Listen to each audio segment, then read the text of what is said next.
Hello, magandang excuse me, bumaray lalamunan ko. Magandang umaga. So, papabati lang si Sir Eric. Eric Amistad to eh. Sir Bungo, pag-greet naman sa anak si Kirk James Amistad. Birthday niya sa August 5, ika-24th birthday po, Sir Bungo. From your Papa Jojo daw and Mama Bonita Amistad. Oy, Kirk James Amistad, happy birthday ha. From Lapu-Lapu City, Cebu. Yun. Sino pa ba magpapabate? Ano ko na. Sino pa ba? Si Kelly Mapoy, hello po. Tapos sino pa ba? Si Sir Glenn Fahutnaw, tama ba yung basa ko? Shout out naman kapatid ko August 15 pa birthday si Giancarlo Fahutnaw. Oy, nanay ko August 15 din ang birthday. Advance happy birthday, mami. Pati dito kay happy birthday Giancarlo. Sabi ng kapatid mo na si Sir Glenn Fahutnaw. Sino pa ba? Wala na. O sige, yun lang ang ano. Now, may dadaanan lang ako. Tawan-tawa ako dito eh. Pikon na pikon. Alam nyo ba na may feud feud talaga eh, no? May feud si Bal Matubang at si Sir Kayo. Tawang-tawa kasi ako dito. Daanan lang natin to. Yung ginagaya si Bal Matubang magsalita. Ito yung nagpatulfo. Ito yung si Biancy, no? Grabe daw mambuli si Biancy. Di naman Bal Matubang yun eh. Ano yun eh? Yung, ano ba, ano name nun? Yung parang puppet? Pangalan nun? You know, tama. Sino ba yun? Oh, yung mga batang 90s dyan. Ano name nun ng puppet na yun? Yung gano'n yung boses. Sa Sesame Street, si Cookie Monster, di ba? Itong gayang-gaya. Wala na. Sabi, ay sama-sama walang utang na loob. Bakit ganun? Yun ang gaya. Ito nasa lower left corner. Kuhang-kuha yung boses. Bal Matubang na Bal Matubang. Wala na. Sabi, ay sama-sama walang utang na loob. Bakit ganun? Ang founder ng Parimas. Ano nangyari? Bakit wala na? Sabi, ay sama-sama walang utang na loob. Sabi gano'n na, sobra kayo mambuli sa matanda. Wala eh. Ganyan ka din naman eh. Sumbat ka rin na sumbat dun sa mga binigay mo. Sa totoo lang, no, hindi ko naman kinakampihan tong Biancy na to. Valid naman kasi yung complaint niya din. Eh kayo, parang hindi kayo na... Simple lang naman ang problema nito, di ba? Yung nababastos na siya or gusto niya na mag-quit. Pwede naman kasi yun eh. Ang inaatupag ni Tito Val kasi, kumikita pa yung video kaya ayaw niya i-take down. Yung bahala kayo dyan. Anyway, forward tayo. Ito, I know, kulaong content na naman to, pero need natin ito. Or need namin. In fact, hindi naman nagkaka-views ang video ni FLM eh. Pero ba't natin ginagawa to? Para hindi makalimutan makalimutan sa FLM. Dahil anytime, naniniwala kami, lalabas sa social media. Ayaw natin ng makalimot ng tao kung ano man yung ginawa niya dati. Kaya anytime, lalabas na yan. Dahil unti-unti na siya nagpaparamdam eh. So dahil dyan, nag-post si Tito Food Genius ng I don't know if it's bago, pero ngayon ko lang napanood to eh. Feeling ko bago ito. Kasi ka-post lang nito sa Food Genius Resurgence, I think kahapon or nung isang araw. Ito Tignan mo naman gaano katulik, 3 milyon sa bibig. Alam mo Yan ang tunay. Eh. Sa bibig. Alam mo Although, dito sa version ni Tito Norms na to, no, di hamak na mas maligaya siya dito versus pagkasama niya yung, yung DDS, yung Dagang Dingding Syndicate. Dito, mas maligaya siya. Although na, yung level ng niya, ng confidence niya, mababa pa rin eh. Dahil kung mapapanood mo yung video, tignan mo naman gaano katulik, 3 milyon sa bibig. Alam mo Yan ang tunay. Eh. Sa bibig. minimal pa rin yung tawa niya eh, no? Hindi pa rin natin nakikitaan yung talagang, kasi kilala ko to si Tito Norms. Pag nagbablog to, mga agaw na eksena yan eh, baka tabunan niya pa itong nagsasalita na to eh.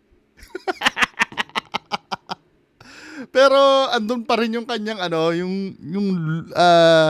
tone down pa rin, although na mas masaya siya dito pagkasama niya sila Dagang Dingding Syndicate, di ba?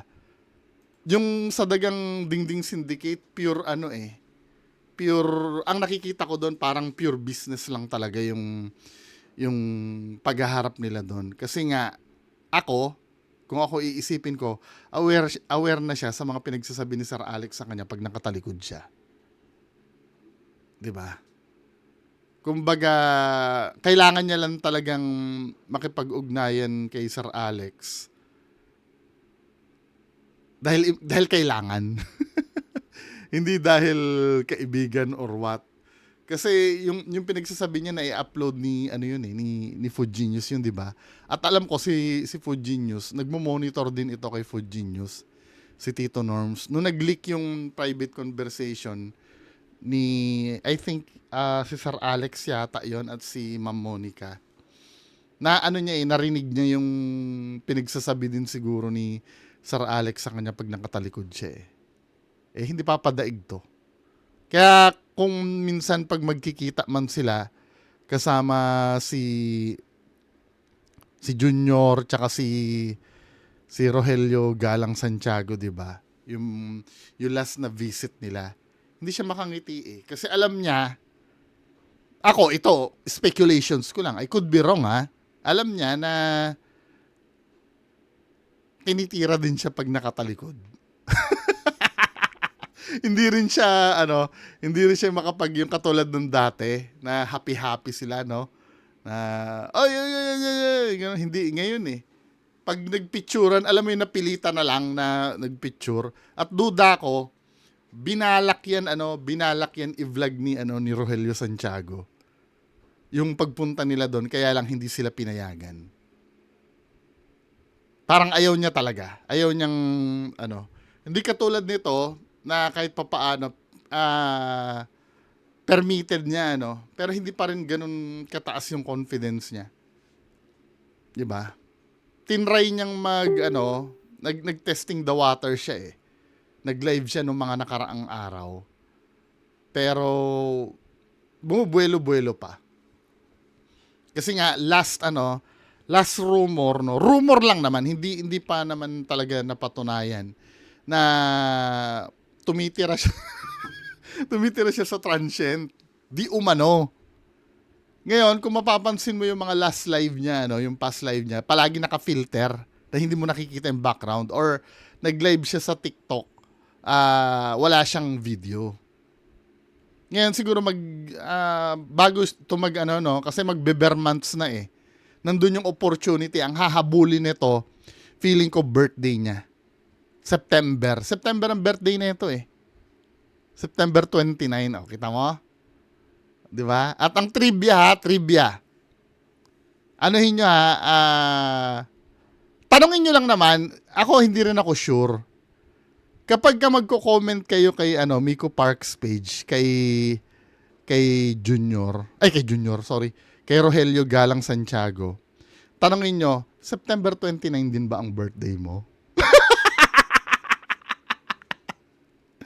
Magka-birthday silang dalawa daw di umano ni FLM eh. Magugulat yung si Miko Parks page.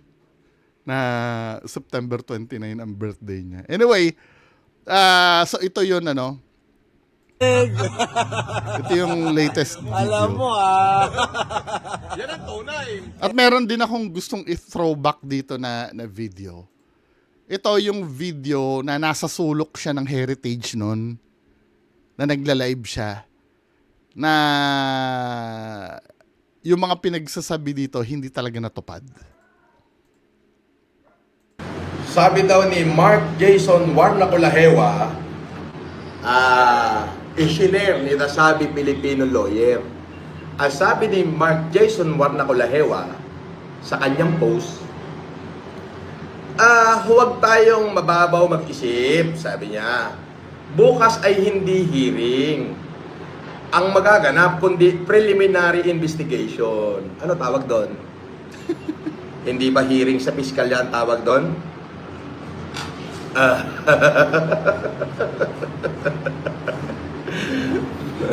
Bobo talaga din mag-isip to, no? Kundi preliminary investigation. Sa pang-grade 2 niya na final na complaint sa amin. Uy, pang-grade 2 pala. Tignan natin, ha? Pang-grade 2, ha? Okay. Sige, pang-grade 2, okay. Ikaw may sabi niyan, ha? Mark Jason Warnacolahewa. Pang-grade 2 yung final ko. Fine. Walang aregluhan to, brad, ha? Tinerwisyo mo na ako, eh. Okay, okay. Walang aregluhan tayo. Pang-grade 2 daw yung pinay ko. Wala daw, wala daw arigluhan. Ito yung, kasi sa totoo lang, men, no? Ang style ni Tito Norms, ako, base sa observations namin, magsi 7 years na eh. Kasi matatapos in 2026, diba? Nakilala kasi namin to, 2020. Ako, I think si Fujinius yata, beyond 2020 niya pakilala ito. Itong taon to. Eh kami, nag-start lang, lalo na ako noon, nag-start lang ako mag-vlog 2020. Yung ginawa niya na yan kasi, ang pattern kasi ni Tito Norms niyan, para magkaroon ng credibility yung sinasabi niya, tututuhanin niya naman ng slight. For example, no, yung kinaso ko sa'yo. Totoo naman nagkaso siya, pero yung laman ng kaso kasi, alam mo yun, kasi yung unang kaso niya, di ba, sa Isabela ba? Tama ba ako? Isabela siya nagkaso, di ba, dati, yung unang bakbakan nilang dalawa ni MG.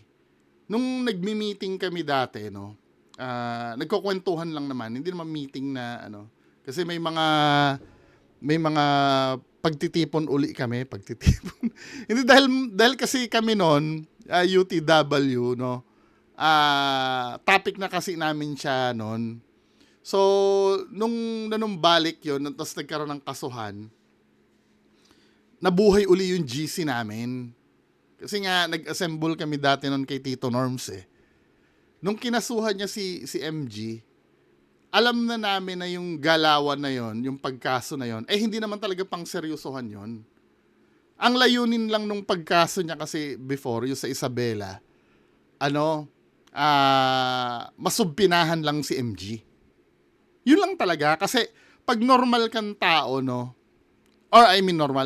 regular ka lang na tao, hindi ka, yung wala kang alam sa ganyan, yung hindi ka sanay sa mga kasuhan. Kapag napadalhan ka ng subpina, matatakot ka talaga. Kasi need mong, need mong attendan yun eh. Tayong mga ordinaryong, di ba, yung hindi naman tayo sanay sa mga ganyang bagay. Kahit nga summon sa barangay, matatakot ka na eh kung hindi mo talaga alam kung ano yung mangyayari eh. 'Di ba? Lalo na yung subpina pa. Yun kasi yung playbook niya dati noon. Ang layunin lang magkakaso yan. Parang yung abalahin lang talaga. Magkakaso yan ng kasong hindi pinag-isipan kasi nga meron pa ngang typo yung niya, 'di ba? Yung sinampa niyang kaso. Kasi nakalagay doon sa sinampa niyang kaso 179 counts. Pero hindi naman, isa lang pala. Nung sinuri namin yung papel, parang lang yon, typo. Pero yun ang pinagmalaki. Binura niya nga yung video na niya na yun eh. Yung sinasabi niya, 179 counts. Kasi yun na nakalagay sa papel na dala-dala niya, eh hindi naman pala 179. Isa lang. So typo yung nangyari. Ang layunin nun, papuntahin si MG sa Isabela para attendan lang yung yung PI. Yung pag nasubpinahan ka, 'di ba? Yun yung number one goal lang nito para makalampag lang si MG. Hindi niya alam kasi sanay si MG sa ganun. So sumablay inunahan niya na nga yun nung na-dismiss kasi inunahan niya na yun ng announcement Sinabi niya na agad na yung kinaso natin na-dismiss pero ganito ganyan. Kasi hindi niya afford na mapahiya doon. Tapos ito ngayon, nagsampa siya ng kaso sa Parañaque. Parañaque ito, 'di ba? Ito ngayon yung nginingit-ngit niya. Kasi ayon kay Food Genius, 'di ba may 20 million na na danyos?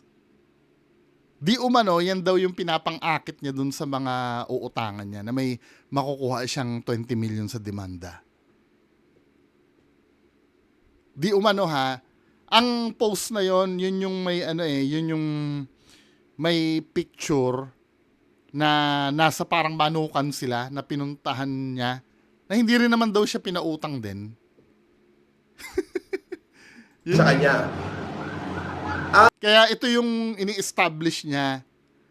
Totoo naman na may nakapending na demanda pero ang pinalalabas niya malakas yung laban. Ang witness niya ay si Casper at si Edmundo daw, which is sinasabi niya na complaint niya na magkaibang tao. Ay, magkaibang tao pala yon. Tamo. Totoo naman yon kasi pinablish din ni Food Genius yung papel na yun Nakalagay doon sa witness, may Casper doon, may Edmundo Saranya. Isang tao lang naman. Si Edmundo at si Casper. Hindi ka pwedeng maglagay ng witness na hindi magbibigay ng identification. Hindi naman yan, nililigaw niya Ang sinabi mo kasi doon sa complaint, dalawa witness mo, Casper at at Edmundo. Isang tao lang yon. Tapos iniligaw mo na sinasabi hindi totoo yung identity. 'Di ba? At hindi manunumpa ang witness sa piskalya. Alright. Bobo ka. Sinasabi niya sa complaint niya na magkaibang tao daw yun. Inakusahan niya lahat kami ay si Food Genius. Talaga!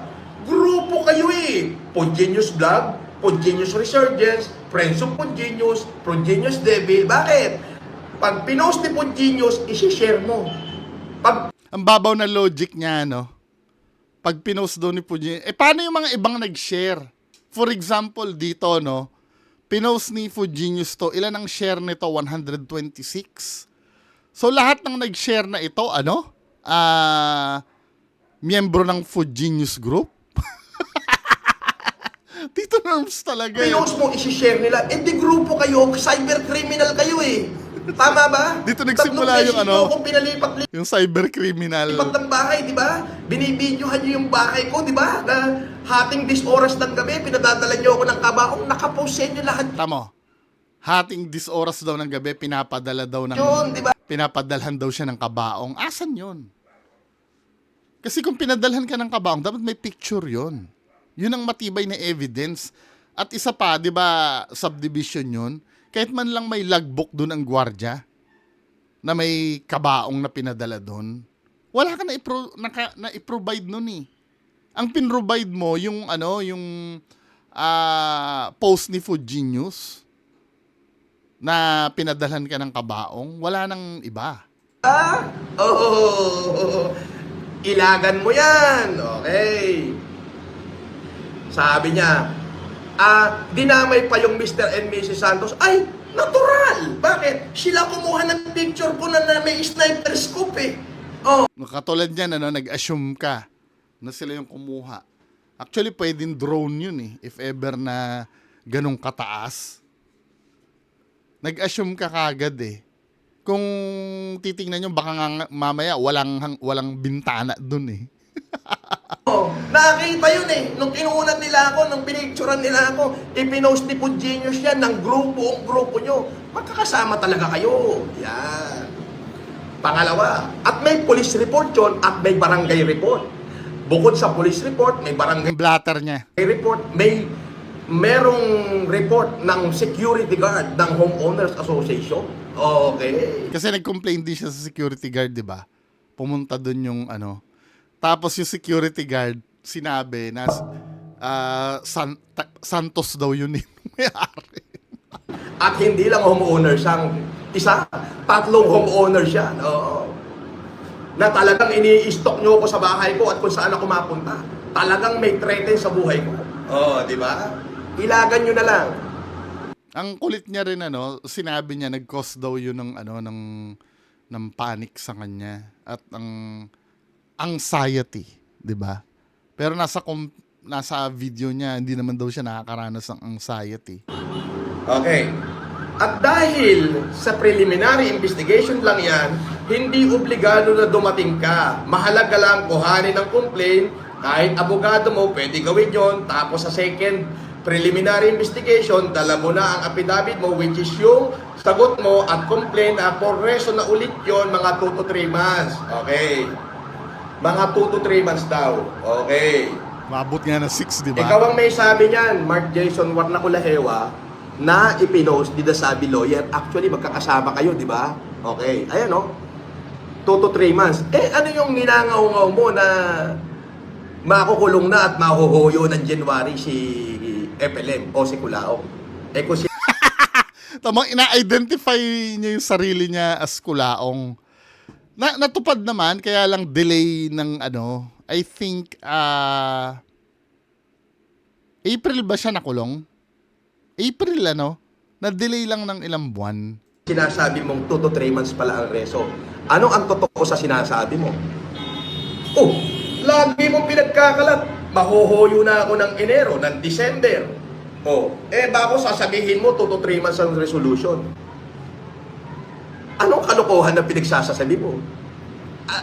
May dapat pa bang paniwalaan sa'yo? Di ba? Oh, eto na, kadugtong na sinabi niya. Yan ang proseso, lalo pa at ang kaso lang naman ay cyber libel. Haha. Aba, cyber libel lang pala ang kaso, haha. Tanga, hindi kita kinasuhan ng cyber libel. Kinasuhan mo sa Isabela. 'Di ba? Mabigat ang ikinaso ko sa'yo, cyber criminal. Cyber criminal. Oo, pinagtatangkaan niyo yung buhay ko, ini-stock niyo yung bahay ko, binibidyohan niyo kung saan ako nakatira. Nakatatlong lipat ako ng bahay. Oo, sa sobrang takot ko. Oo. Tapos kinokontra niya, no? Sa sobrang takot niya daw. Tapos sa ibang video niya, sasabihin niya, hindi naman daw siya natatakot kasi ba't ka daw matatakot kung kung wala ka daw ginagawa mali. Kaya ito si Tito Norms, no? Tandaan nyo ha, ang ginagawa natin, bumalik do sa mga dati niyang videos. Ganyan lang naman ang gagawin. Ganito kadali i-debunk ito si Tito Norms. Dapat yung information na nasasagap mo sa kanya ngayon, ibabangga mo do sa past. Kasi ang problema kay Tito Norms kasi, sa totoo lang, pag first time nyo siyang nakausap, maniniwala ka talaga. Kasi confident siya sa sinasabi niya eh. Ang nagiging problem kasi dito kay Tito Norms, may hindi niya iniisip, wala siyang hindi canon yung paano ba ang tamang canon ba tama? Hindi consistent yung sinasabi niya. After a day, kinabukasan, iba na naman uli ang sasabihin niya na kinontra niya yung sinabi niya kahapon. Ngayon, sinasabi niya nang natatakot siya kasi para pumasok yung dahilan niya sa sa fiscal. Now, nung ini-interview, nung tinatanong siya ng mga nagko-comment kung takot ka ba, subconsciously, dahil gusto niya magyabang, mapapasinungalingan niya yung sinabi niya. na ano daw, hindi naman daw siya natatakot kasi daw matatakot ka lang pag may ginawa kang mali. 'Di ba? Yun kasi ang problema kay Tito Norms. Dalawang beses na statement niya magkakontra. Itong time na to, ito yung nagsampa siya ng kaso eh. Pakita ko sa inyo ha. Sana ba yun? Ito oh. Buti hindi ka nagkaka-anxiety. Ba't naman ako magkaka-anxiety? Puro troll lahat yan. Ano ka ba? Kung noon yung pandemic, kalaban ko bureau, DOJ. Hindi nga ako nagka-anxiety dun eh. Tapos dito pa ako magkaka-anxiety. Ano ka ba? Tapos dito sa isang statement niya, Yung bahay ko, binibidyohan nyo kung saan ako nakatira. Nakatatlong lipat ako ng bahay. Oo, sa sobrang takot ko. Oo. 'di ba? Ano ba talaga totoo? Kapag sinabi mong totoong natatakot ka, kokontrahin mo tong sinabi mo na to. Kung sasabihin mo naman na yung takot mo dito for show lang, niloloko mo yung piskal nun. 'Di ba? Wala eh. Tapos ngayon, mababalita, may tumutulong daw. Nakakapagtaka, no? Meron pa rin talagang willing magtiwala. Anyway, mga kababayan ko, yan lang muna yung pag-uusapan natin ngayong umaga. Magandang umaga sa inyo lahat. Bye-bye.